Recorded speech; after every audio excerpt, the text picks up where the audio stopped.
চিংড়ি মাছের পকোড়া করবো। তো চিংড়ি মাছের পকোড়ায় কী কী আমরা নিয়েছি তোমাদের সঙ্গে একবার শেয়ার করি, তোমাদেরকে একবার দেখাই। তাই দেখো গোটা গোটা চিংড়ি মাছ ছাড়ানো আছে। চিংড়ি মাছটা বন্ধুরা দেখো, এটা কিন্তু টাটকা নয়, 3-4 দিন হয়ে গেছে, ফ্রিজে ছিল সেই চিংড়ি। তাই চিংড়ি মাছ রয়েছে, এ দেখো এখানে বেসন রয়েছে, এখানে রসুন রয়েছে, এখানে পেঁয়াজ রয়েছে, এখানে গোলমরিচে বাটা, এখানে আদা বাটা, এখানে শুকনো লঙ্কার গুঁড়ো, এখানে হলুদ গুঁড়ো, এটা জিরের গুঁড়ো।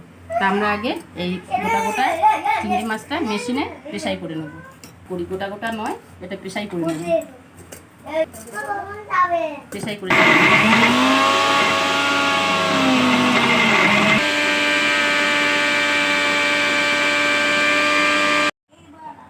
তা দেখো আমাদের এটা পেশাই করা হয়ে গেছে চিংড়ি মাছটা।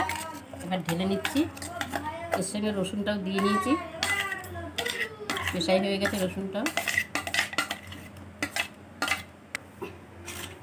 হলুদ গুঁড়ো দিলাম, পরে লঙ্কা গুঁড়ো,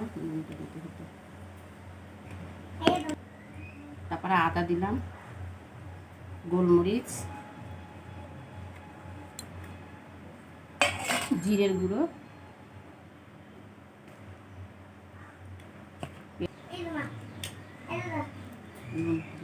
স্বাদ মতো নুন। এবার বেসন দিয়ে দেবো। এবার এটাকে ভালো করে মেখে নেব। তোমরা দেখতে থাকো পকোড়া চিংড়ি মাছের। এর সঙ্গে একটু কালো জিরে দিলে ভালো হয়, তো একটু কালো জিরে দিয়ে দিলাম।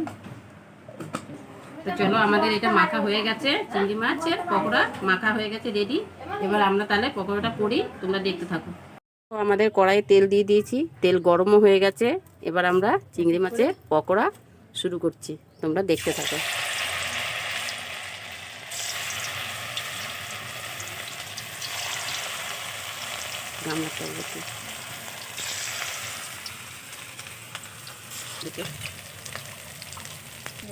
তা দেখো আমাদের পকোড়া হয়ে গেছে, তুলে ফেলছি। দেখো বন্ধুরা, দেখো এত সুন্দর পকোড়া হয়েছে। চিংড়ি মাছের পকোড়া গোটা গোটা চিংড়ি মাছ দিয়ে হয়, এটা দেখেছো পেশাই করে এত সুন্দর হয়েছে। বন্ধুরা আমাদের চিংড়ি মাছের পকোড়া রেডি। তা পকোড়া নিয়ে বসে পড়েছি। এরকম এখানে পকোড়া নিয়ে নিয়েছি থালাতে, গামলাতেও রয়েছে, এখানে সস রয়েছে, এখানেও নিয়েছি, যদি লাগে আরও নিয়ে নেবো।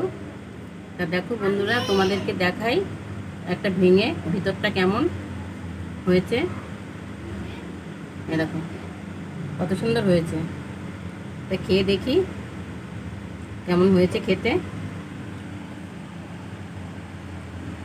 খুব সুন্দর হয়েছে, হেভি সুন্দর হয়েছে। তোমরাও করো, এরকম করে খাও। আর আমরা করেছি চিংড়ি মাছের পকোড়া। এই পকোড়া কেমন হয়েছে তোমরা কমেন্ট করে জানিও।